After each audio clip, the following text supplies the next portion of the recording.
Оризот на кочанските полиња е во фаза на зрење. Волата е сопрена, а производителите се подготвуваат за жетва. Жетвата ќе започне за 25 дена, максимум месец. И треба да биде идеално. Условите беа добри. Со водата добро се работеше, нема поплати.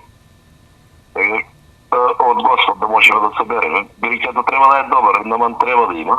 Годината за оризопроизводителите е добра и тие очекуваат приноси од 700 кг по декар.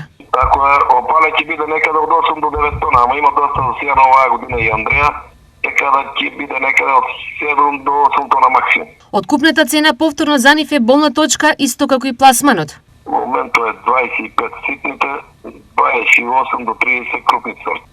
Цената не е добра, ама извозот неа припаѓа повисока цена, која е била повисока, подобро и за нас.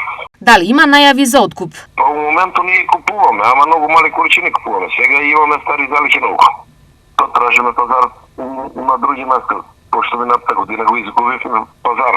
Во регионот на Кочани и Виница годинава ориз се произведува на околу 4000 хектари, чија жетва се очекува да заврши до 20 октомври.